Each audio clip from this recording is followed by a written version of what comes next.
ओम नमः शिवाय, जय श्री राम, राधे राधे। मित्रों, कैसे आप सभी लोग? आशा करता हूँ हमेशा की तरह आप लोग कुशल मंगल से होंगे, अच्छे से होंगे, स्वस्थ होंगे, दूसरों की सहायता कर रहे होंगे और अपने परिवारजनों मित्रों के साथ खुशी खुशी जीवन व्यतीत कर रहे होंगे। ऐसी दुआएं मनोकामना मैं आप लोगों के लिए भगवान से हमेशा की करता हूँ। मैं अंकित आप सभी लोगों का आपके अपने चैनल में हार्दिक स्वागत करता हूँ, अभिनंदन करता हूँ। दोस्तों, आज आपके सामने फिर से प्रस्तुत हूँ कल्कि पुराण के एक और अध्याय को लेके, जो कि हमारे पास द्वितीय अंश के तृतीय अध्याय होगा। तो हम लोग जो है, ये चौखंबा प्रकाशन की पुस्तक है कल्कि पुराण, ये आती है, तो मैं इसमें से आपको जो है पढ़ के सुना रहा हूँ। तो चलिए हम लोग जो है स्टार्ट करते हैं। तो आपसे गुजारिश है कि पूरा सुना करिए, तभी आपको जो है कहानी मनोरंजक लगेगी। और अगर आपने पीछे की वीडियो नहीं देखी है तो मैं आपसे गुजारिश करूँगा, रिक्वेस्ट करूँगा कि आप जाके जो है पहले प्रीवियस वीडियो को सुने, उसके बाद ही आगे की कथा को इस वीडियो को कंटिन्यू करें, ताकि आपको सीक्वेंस से सुनेंगे कथा को तो आपको रोचक लगेगी। तो इस कथा में हम लोग जानेंगे, जैसे कि लास्ट कथा में देखा था कि पद्मा जी और भगवान कल्कि की भेंट हुई थी और फिर उन्होंने एक दूसरे को देखा। तो पद्मा जी पहले डर रही थी, क्योंकि उनको भय था कि कहीं वे भी अन्य पुरुषों के द्वारा देखे जाने पर वो भी स्त्री रूप में ना कन्वर्ट हो जाए। ठीक है, तो बड़ी ही व्याकुलता के साथ, तो इस तरीके को मतलब जो उनके मन में विचार चल रहे थे पद्मा जी के, ठीक है, ये जो है भगवान कल्कि ने जो पढ़ लिया और उन्होंने कहा कि बिल्कुल भी भयभीत ना हो, आप सामने आओ, ऐसा कुछ भी नहीं होगा। और उन्होंने उनको देखा बड़े प्रेम रूप से, और वही है फिर उनके सारे चरित्र का वर्णन किया पद्मा जी के, कल्कि भगवान जी ने, और पूरा वही। तो उसके आगे का वृत्तांत देखेंगे कि किस तरीके से दूत द्वारा और पद्मा जी की सखियों के द्वारा राजा वृहदत्त जी को बताया, जाके बताएंगी कि जो है भगवान कल्कि आए विवाह के प्रस्ताव से। और तो वृहदत्त जी किस तरीके से आएंगे, उनका अनुनय विनय करेंगे और उनका विवाह कराएंगे, और किस तरीके से जो बाकी और राजा थे जो कि पद्मा जी को देखने पर स्त्री रूप में कन्वर्ट हो गए थे, जैसा कि अभिशाप कहें या अभिशाप कहें या शाप कहें, कुछ भी कहें, वरदान कहें, शंकर जी के द्वारा जो पद्मा जी को दिया हुआ था उसके प्रताप से, तो उनका किस तरीके से उद्धार करेंगे, तो इस अध्याय में हम लोग यही जानेंगे। तो चलिए भगवान गणेश जी को हम आह्वान करते उसके बाद स्टार्ट करेंगे। तो वक्रतुंड महाकाय सूर्यकोटि समप्रभा निर्विघ्नं कुरु मे देव सर्व कार्येषु सर्वदा। जय श्री गणपति बप्पा मोरया। ओम नमो भगवते वासुदेवाय, ओम केशवाय नमः। तो चलिए स्टार्ट करते हैं। आप भी भगवान का ध्यान लगाकर मन लगा के सुनिए, मैं आपको सुनाता हूँ कल्कि पुराण की कथा। सूत जी बोले कि हे ऋषियों, तदंतर वह पद्मा जी उन करुणानिधि कल्कि जी को साक्षात विष्णु रूप जानकर लज्जित हुई और प्रेम के कारण गदगद वाणी से स्तुति करने लगी कि हे रमापते, आप जगत के नाथ और धर्म के कवच रूप हो। हे विशुद्ध रूप, आपको मैंने पहचान लिया। हे प्रभो, अब मैं आपकी शरणागत हूँ, आप मेरी रक्षा करो। मैं धन्य और पुण्यवान हूँ, जो अति कठिन से आराधना करने योग्य भी आपको तप, दान और जप तथा व्रत के द्वारा प्रसन्न करके मैंने आपके चरण कमलों का दर्शन पाया। अब आप मुझे आज्ञा कीजिए कि मैं आपके चरण कमलों का स्पर्श करके स्थान को जाऊं और राजा को आपके शुभागमन का वृत्तांत सुनाऊं। परम रूपवती पद्मा जी ऐसा कहकर स्थान को गई और दूत के द्वारा पिता के पास विष्णु भगवान के अंश रूप कल्कि जी के आगमन का वृत्तांत कहला भेजा। राजा वृहदत्त ने पद्मा जी की सखी से जिस समय सुना कि विवाह की अभिलाषा से कल्कि भगवान आए हैं, उस समय उसके हर्ष की सीमा न रही। सुनते ही वह राजा, पुरोहित, ब्राह्मण और मित्रों सहित पूजा की सामग्री लेकर मांगलिक नृत्य, गान और बाजों को सुनता तथा देखता हुआ कल्कि जी के लाने को चल दिया। उस समय राजा के संपूर्ण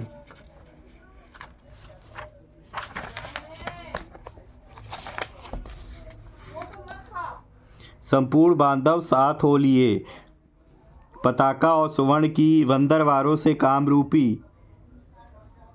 कारुमती नगरी शोभायमान हो गई। तदंतर राजा ने सरोवर के समीप जाकर देखा कि विष्णु यश के पुत्र शरणागत रक्षक जगतपति भगवान विष्णु मणिजटित स्फटिक की चौतरी पर बैठे हुए हैं।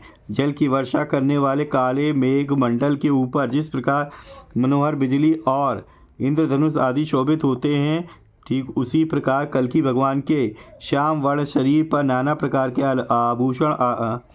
आभूषण शोभा पा रहे हैं। रूप लावण्य का स्थान कामदेव जी को पराजित करने वाला उनका शरीर पीताम्बर के अग्रभाग की परम कांति से शोभायमान हो रहा है। राजा रूपवान, गुणवान और सुशील लक्ष्मीपति कल्कि भगवान को सामने देखकर पुलकित हो गया और उसके नेत्रों में से आंसुओं की प्रवाह बहने लगा। फिर विधि पूर्वक उनका उत्सुजन करके बोला, हे जगदेश्वर, जिस प्रकार माधांता के पुत्र को वन में यदुनाथ जी का दर्शन हुआ था, उसी प्रकार यहाँ आपका आना मुझे स्वप्न में आगोचर था।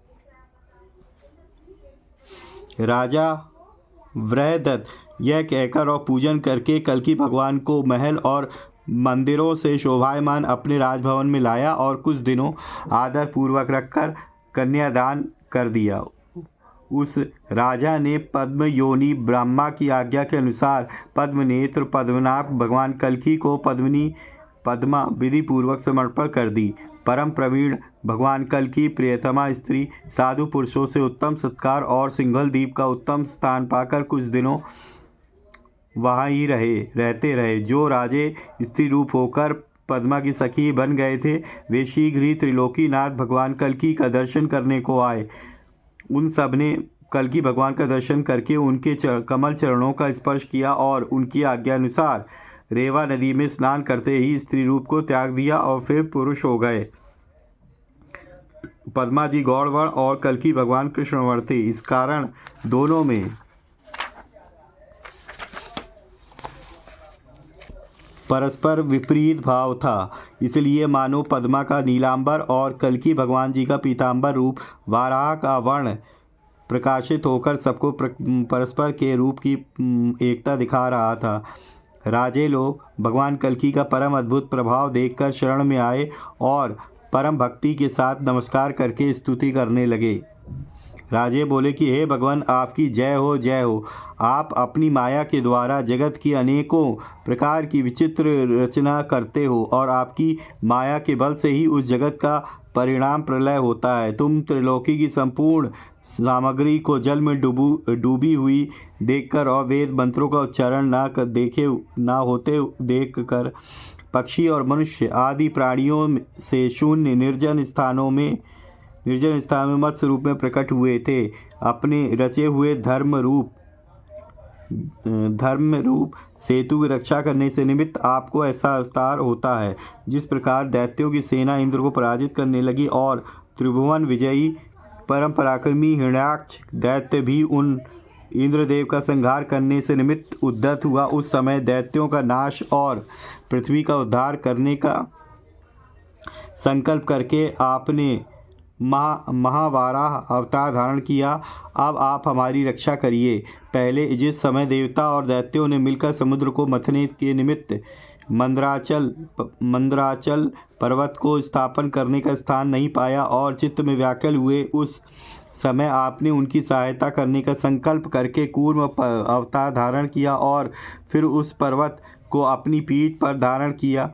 देवताओं के अमृत पान कराने के अभिप्राय से ही आपने कूर्म रूप धारण किया था। हे परमेश्वर, अब आप हम दीनहीन राजाओं के ऊपर प्रसन्न हुए। जिस प्रकार महाबली परम पराक्रमी त्रिभुवन विजयी हिरण्यकश्यपु प्रधान देवताओं को पीड़ा देने लगा और देवता भी जिस समय उस दैत्य के भय से अत्यंत भयभीत हुए, तब आपने उनकी रक्षा करने के निमित्त उस दैत्यराज हिरण्यकश्यपु के वध करने का संकल्प किया, परंतु वह दैत्यराज ब्रह्मा जी के वरदान के कारण अवध्य था। अर्थात ब्रह्मा जी ने उसको वह वरदान दिया था कि देवता, गंधर्व, किन्नर, मनुष्य अथवा नाग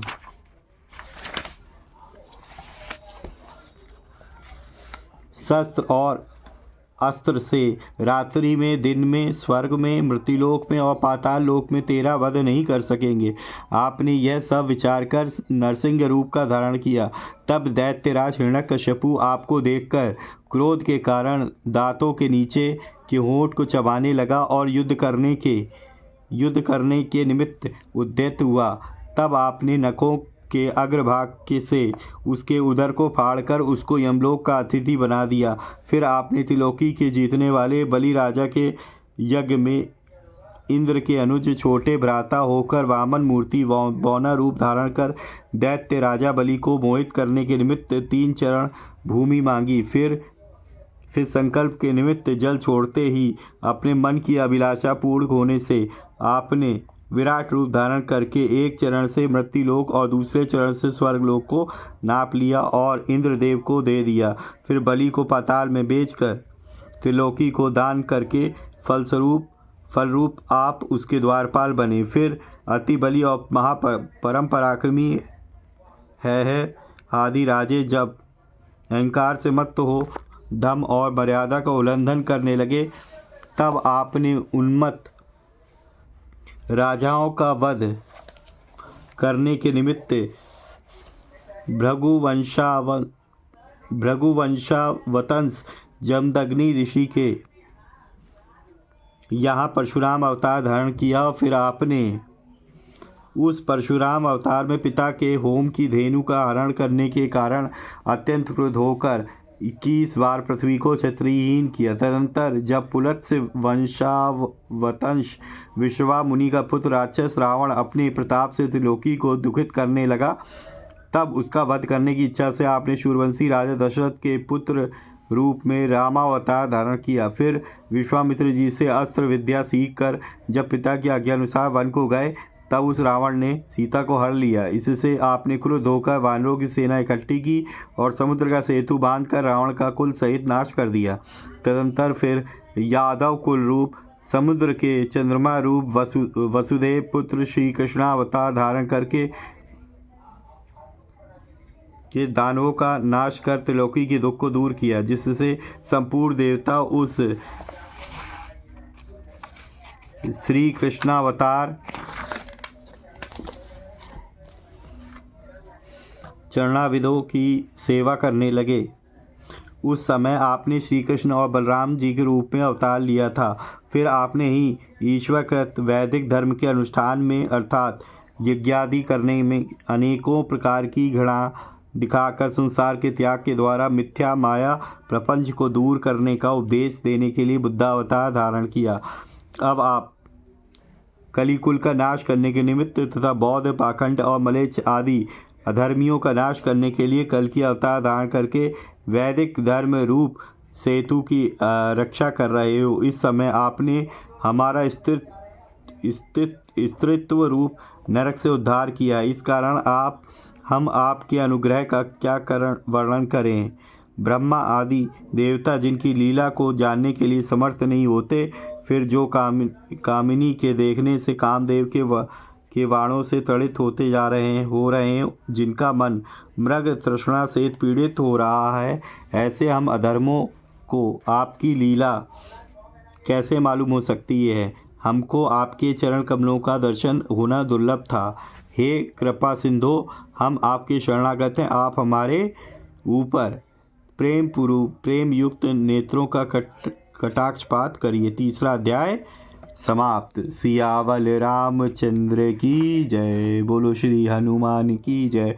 बोलो श्री नीम करोली व कैची धाम वाले बाबा की जय। राम राम हनुमान जी, जय श्री राम हनुमान जी। राम राम नीम करोली बाबा, जय श्री राम नीम करोली बाबा की जय हो।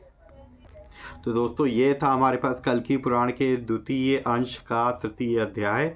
आशा करता हूँ आप लोगों को अच्छा लगा होगा। अगर आप अच्छा लगा है तो प्लीज़ जो है वीडियो को लाइक करना ना भूलें और अपने परिजनों मित्रों के साथ ज़रूर शेयर करें, ताकि वो भी इस तरीके की वीडियो से कुछ इन्फॉर्मेशन, कुछ लाभ प्राप्त कर सकें। ठीक है दोस्तों, अगर आप पहली बार मेरे चैनल पे आए हैं और इस तरह की वीडियो आपको देखना पसंद है, कथाएं पुराण से रिलेटेड रहस्यों को देखना सुनना पसंद है, तो प्लीज़ आप मेरे चैनल को सब्सक्राइब जरूर करें, क्योंकि मैं लेटेस्ट इस तरीके की कथाएं और रहस्य पुराणों और लेकर आता रहता हूं। तो प्लीज़ जो है चैनल को सब्सक्राइब करें और बेल आइकन को ज़रूर प्रेस करें ताकि लेटेस्ट वीडियो की इन्फॉर्मेशन आप तक पहुंच सके। ठीक है दोस्तों, तो इसी तरीके से भगवान की भक्ति करते रहिए, अपने परिवारजनों मित्रों के साथ खुशी खुशी जीवन व्यतीत करिए। मिलेंगे नेक्स्ट वीडियो में।